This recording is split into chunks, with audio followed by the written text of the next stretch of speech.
Everyone agrees Americans need relief from the pandemic, but what kind of relief is right and what is too much? We'll talk it over with two Michiganders in Congress. And we'll take stock of the state of our region nearly a year into the coronavirus odyssey. Today is Sunday, February 28, 2021, and this is Flashpoint. All right, welcome to Flashpoint on this last day of February. As someone who overwhelmingly prefers summer to winter, getting through February always feels like progress to me. But this year, moving into March also means hitting the one-year mark of when the pandemic really hit home for most of us, when we started adopting the new normal. You've likely changed a few things about your routine. Maybe you aren't going through quite as many disinfectant wipes as you were. Maybe you leave the house a little more than you did. If you've had even the first dose of the vaccine, chances are you're feeling like the light at the end of the world's longest tunnel is finally coming into view. But let's face it, that light is still way out there in the distance. If you've lost a loved one, you may never get over the last year. And when you consider the economic wreckage this virus has splattered all over American life, the recovery seems daunting. And that's why the stakes are high as Congress has been debating the latest COVID relief package, the first under Washington's New World Order. Coming up this morning, we're going to talk with two members of the Michigan delegation, Democrat Brenda Lawrence and Republican Lisa McClain, about what should and what should not be in that bundle. The minimum wage increase was stripped from the bill. What about the other odds and ends that some feel have nothing to do with the pandemic? We'll talk about that. And can we actually tally the cost of what the pandemic has done to Southeast Michigan's business climate? There were a lot of good things happening in Detroit. Do they necessarily return when the virus subsides? We'll check the state of the region all today on Flashpoint.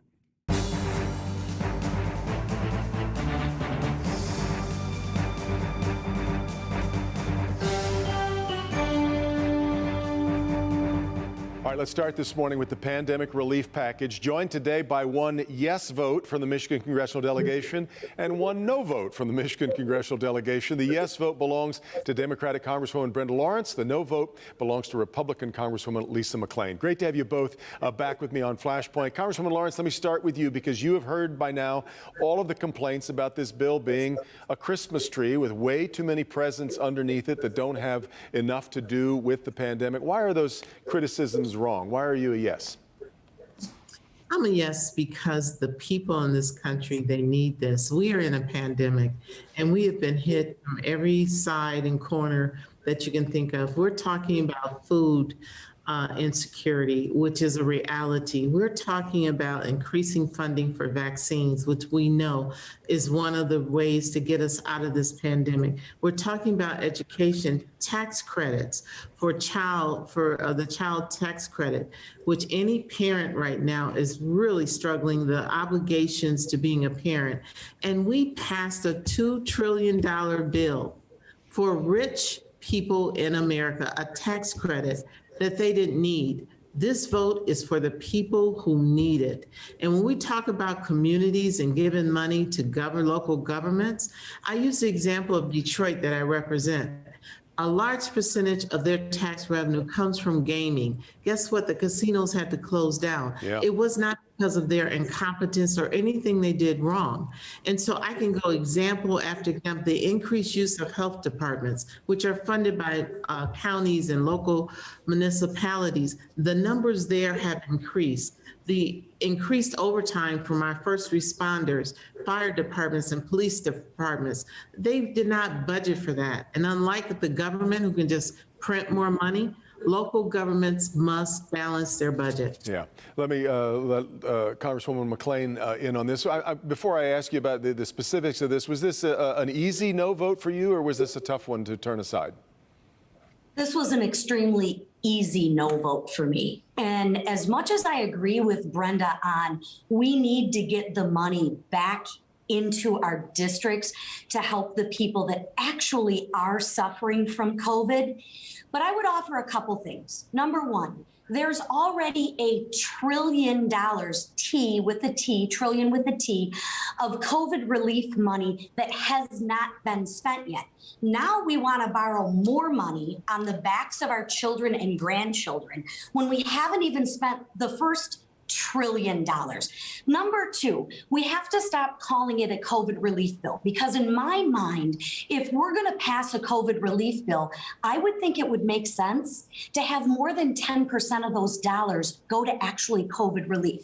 I'm hard pressed to understand why $2 billion goes to foreign countries. I would rather have that $2 billion come back to the people and the business owners in the 10th district. I need someone to explain to me how $112 million for a tunnel in Silicon Valley helps the people of the 10th district for the COVID relief. So for me, I'm in 100% agreement that we need a COVID relief bill. We just need more than 10% of the dollars to go to actually COVID relief.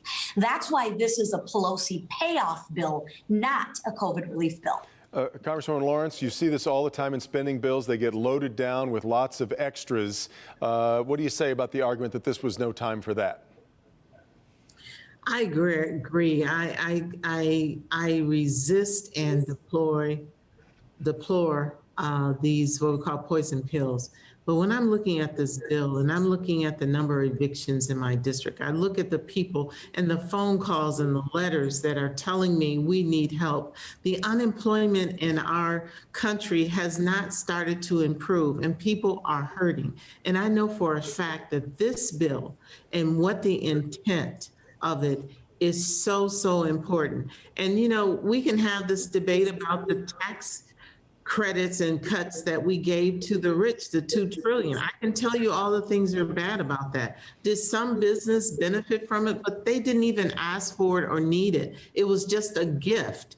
This is something that we know in America, that the vaccines, the child care, the hunger, the evictions, the unemployment, the small business loans, and a lot of the problems with the small business loans when it first rolled out hindered a lot of people from using that. So the amount of money that's being quoted today is not a reality because people have been given another opportunity with training and changing the.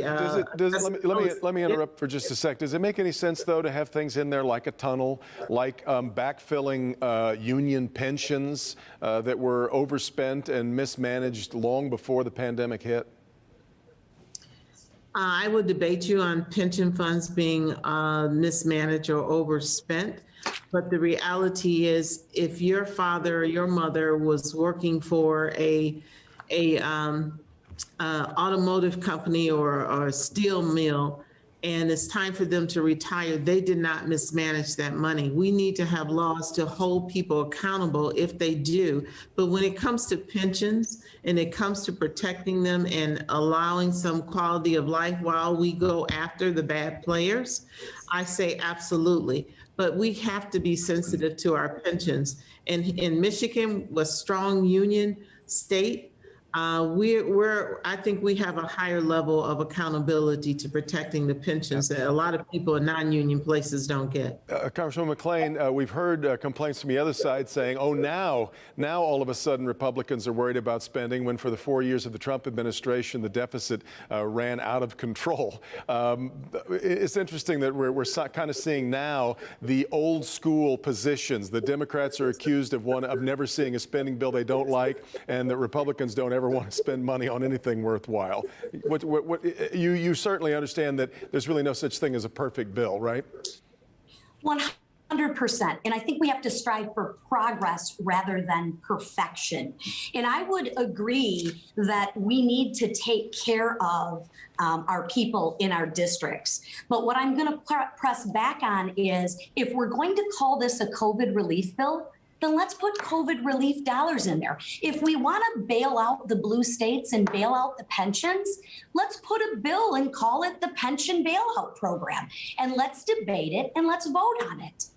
We have to start talking with words that matter, right? And words do matter. So as much as I want to debate the pension bailout bill, I just don't think putting the pension bailout bill and the COVID relief bill makes any sense. Let me ask you both before we have to wrap it up. I want to let you both weigh in on things that were unique to your own committee assignments this past week. Congresswoman Lawrence, you're on the Oversight Committee, which means you were a part of that hearing with Louis DeJoy, the Postmaster General. All politics is local, so for me, it took a month for my birthday card to arrive last month from Florida from my mother, who never misses my birthday. It was a really curious hearing with Mr. DeJoy. Can you give me your take quickly on what you think is going on with the Postal Service? The Postal Service, which is ingrained in our Constitution, is a service. It has service standards. 91% of America has confidence in the Postal Service. And he has stated that he has a plan to reduce those standards and to charge more money, which makes no sense. I'm going to give you less, but charge you more. In the Postal Service, I know that we take an oath of office to serve and protect. The creed of the Postal Service, no rain, sleet, or snow will stop us from delivering. And this is just unacceptable. They need management. We know that the COVID virus and all these other things has impacted us. Lead, be a leader, find the policies and make sure that we continue to be a postal service that we can believe in. And I just want to interject something. There are no blue states and there are no red states. When I was a mayor, I didn't have a red or a blue city. I had a city. And I wish that more of my colleagues would come to Congress, not saying that I'm going to help the people who think like me and then hurt the others who don't. I want to let Congresswoman McClain weigh in on her committee issue, which is she's on the Armed Services Committee. Can you give me your thoughts about the decision to use military action in Syria this past week? Absolutely. I think it was the correct decision. We must remain strong against Iran. And that's exactly why I initiated the Iran Nuclear Verification Act. And I brought that bill up because it is imperative that we not get back into an agreement and we begin to lift sanctions when Iran has not held up to their end of the bargain. Listen, we must stand strong and we must protect not only the United States, but also our allies. There is no way that we can let Iran have nuclear weapons and become a nuclear state. That is just going to be disastrous for everyone involved. Congresswoman Lisa McClain, Congresswoman Brenda Lawrence, thank you both so much for the time. Stay safe, and hopefully we'll have you back soon again on Flashpoint. You bet. Thank you. Have a nice day. Thanks. Bye-bye. Back with more in just a minute on Flashpoint on Local 4.